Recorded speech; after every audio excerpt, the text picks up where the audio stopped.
Assamese blogger পিকে tube চেনেলৰ নতুন এটা ভিডিঅ'লৈ আপোনালোক সকলোকে স্বাগতম জনাইছোঁ। আশা কৰিছোঁ নিশ্চয় আপোনালোক সকলো ভালে আছে, ভালে থাকক, ভালে থকাটোৱে কামনা কৰোঁ। আৰু ভিডিঅ'ৰ থাম্বনেইল আৰু টাইটেল দেখি নিশ্চয় গম পাইছে। আৰু এইখিনিতে আপোনালোকক এটা অনুৰোধ কৰিম, চেনেলটোলৈ যদি আপোনালোক নতুনকৈ আহিছে, চেনেলটো ছাবস্ক্ৰাইব কৰাৰ লগতে কাষতে থকা বেল আইকনটো প্ৰেছ কৰি অল কৰি দিব, যাতে নতুন এটা ভিডিঅ' দিয়াৰ লগে লগে আপোনালোকে আগতীয়াকৈ চাবলৈ পায়। যদি ভিডিঅ'টো চাই ভাল পায়, লাইক এটা কৰি দিব আৰু শ্বেয়াৰ কৰি দিব। তো এতিয়া শীতকালীন অধিৱেশন যেতিয়া নেকি অনুষ্ঠিত হৈছিলে, টিউটৰ শিক্ষাগুৰুসকলে আজি দীৰ্ঘদিনৰ পৰা তেওঁলোকৰ সমস্যাসমূহ দাবী উত্থাপন কৰি আহিছিলে, তেওঁলোকক কেনেদৰে সমস্যা সমাধান কৰি দিব লাগে। তাৰপিছত এই শীতকালীন অধিৱেশনত টিউটৰসকলৰ সমস্যা সমাধান কৰাৰ দিশে এটা পদক্ষেপ ল'লে, সেইটো হৈছে যে তেওঁলোকৰ বছৰি 6% বৃদ্ধি হৈ থাকিব তেনেদৰে। তো তেতিয়া এইখিনি ক্ষেত্ৰত যদি আমি চাওঁ, 6%কৈও যদি বৃদ্ধি কৰে, তেনেহ'লে এই শিক্ষাগুৰুসকলে সঁচাকৈ তেওঁলোকৰ সমস্যা সমাধান হ'বনে? তেওঁলোকে যিসমূহ সমস্যাত ভুগি আহিছে, তেওঁলোকৰ দূৰ হ'বনে? নিশ্চয় নহয়। তেওঁলোকে বৰ্তমান সময়ত খুব বেছি কিমানখিনি টকা পায়? 12,000, 15,000, 13,000। তো তেনেকুৱা ধৰণৰ এটা ধৰি লওক আমি 15,000, 13,000 পালে, তো এইখিনি যদি 6% বৃদ্ধি কৰি দিয়ে, তেওঁলোকৰ কিমানখিনি বৃদ্ধি হ'ব? তো এই বৃদ্ধিয়ে কেতিয়াও এই শিক্ষাগুৰুসকলৰ সমস্যা দূৰ কৰিব নোৱাৰে। এটা এক চিন্তনীয় বিষয়। তেনেদৰে এওঁলোকে জনাই আছিলে যে তেওঁলোকক সমমৰ্যাদা দিব লাগে। তো তেওঁলোকৰ সেই শিক্ষাগুৰুসকলে, তেওঁলোকৰ সমানে যিসকল শিক্ষাগুৰু আছে, তেওঁলোকৰ যদি আমি তেওঁলোকৰ দৰমহা চাওঁ, তেনেহ'লে আকাশ পাতালৰ পাৰ্থক্য।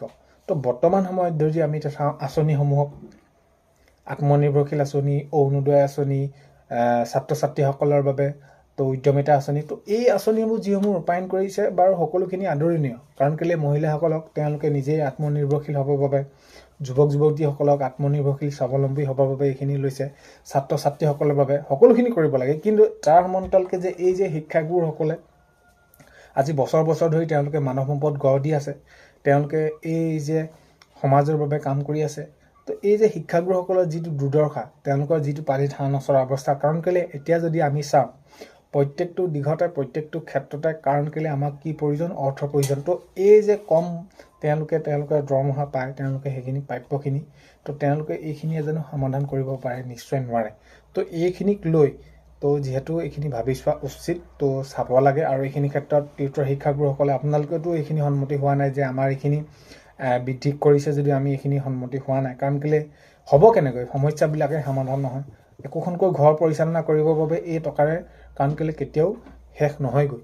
তো এইখিনি ক্ষেত্ৰত সঁচাকৈ বিভাগীয় কৰ্তৃপক্ষ, শিক্ষা বিভাগে এইখিনি ভবা উচিত যে এই শিক্ষাগুৰুসকল কিদৰে তেওঁলোকে এইখিনি তেওঁলোকৰ সমস্যাবিলাক দূৰ কৰিব। আৰু যেতিয়া নেকি এই শীতকালীন অধিৱেশনত এইখিনি তেওঁলোকৰ বাবে এইখিনি আলোচনা হ'ল বা এইখিনি কৰিব বুলি কাৰ্যকৰী দিশে আগবাঢ়িলে, তেতিয়াই মাননীয় মুখ্যমন্ত্ৰী মহোদয়ে এতিয়া বৰ্তমান সময়ত বিভিন্ন অনুষ্ঠানত তেওঁ অংশগ্ৰহণ কৰি আছে। তেতিয়া শিক্ষাগুৰু, এই টিউটৰ শিক্ষাগুৰু দুই একে তেনেদৰে সেইখিনি মাননীয় মুখ্যমন্ত্ৰী মহোদয়ক প্ৰশ্ন কৰিলে যে আমাৰ টিউটৰসকলৰ বাবে একো চিন্তা চৰ্চা নকৰিলে। তো তেতিয়া ক'লে যে আপোনালোকৰ বাবেতো এইখিনি 6% বৃদ্ধি কৰিলে। তেতিয়া ক'লে যে শিক্ষাগুৰুসকলে আমাৰ সমানটো দুৰ্ভগীয়া নাই, এনেকুৱা ধৰণৰ। তো আপোনালোক দুৰ্ভগীয়া হ'ব কেতিয়াও নোৱাৰে, আপোনালোকৰ বাবে চিন্তা কৰা হ'ব, এনেকুৱা ধৰণৰ। আৰু তো তেনেহ'লে বৃদ্ধি কৰিব লাগিব নি? বাৰু চোৱা যাব, এনেকুৱা ধৰণৰ।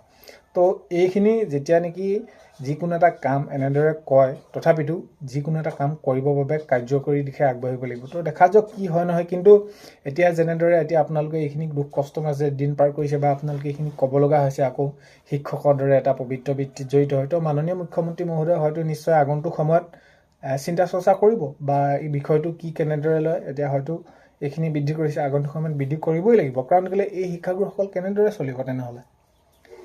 তো এইখিনি ক্ষেত্ৰত কি হয় কি নহয় আগন্তুক সময়ত দেখা পোৱা যাব, গম পোৱা যাব কি কেনেদৰে এইখিনি ব্যৱস্থা গ্ৰহণ কৰে। কিন্তু যিটো পৰিস্থিতিত এই শিক্ষাগুৰুসকলে তেনেদৰে একোখনকৈ ঘৰ চলাবলগীয়া হৈছে, কাৰণ কেলৈ কাম একেই, কষ্ট একেই, তেনেদৰে যেনেদৰে কামবিলাক কৰিবলগীয়া হৈছে, সেইবিলাক তেনেদৰে সুচাৰুৰূপে কৰি গৈছে। কিন্তু তেওঁলোকে যিটো পাব লাগে প্ৰাপ্যখিনি এতিয়ালৈ তেওঁলোকে পোৱা নাই। তো এইখিনি ক্ষেত্ৰত শিক্ষামন্ত্ৰী ডাঙৰীয়াই হওক, বিভাগীয় কৰ্তৃপক্ষ হওক, গুৰুত্ব সহকাৰে লোৱাটো উচিত। কাৰণ কেলৈ কিমান এইখিনি কথাকে কৈ থাকিব যে, আৰু এতিয়া আমি যি দেখিছোঁ যে নিযুক্তিবিলাক দি আছে, সেয়া অসম আৰক্ষীত হওক, শিক্ষকৰ পদত হওক, স্বাস্থ্য বিভাগত হওক, বন বিভাগত হওক, তো EDRE ক্ষেত্ৰতে হওক, তো 3rd গ্ৰেড 4th গ্ৰেড যি নহওক, যেনেদৰে নহওক, সকলোখিনি তেনেদৰে নিযুক্তি প্ৰক্ৰিয়া দি আছে আৰু দি থাকিম বুলি কৈছে। সেইখিনি সকলোখিনি আদৰণীয়। কিন্তু কথাটো হ'ল যে এই শিক্ষাগুৰুসকলৰো চিন্তা কৰিব লাগিব। কাৰণ কেলৈ নোৱাৰে নহয় এওঁলোকে এনেদৰে ইমানখিনি কম টকাৰে চলিবৰ বাবে।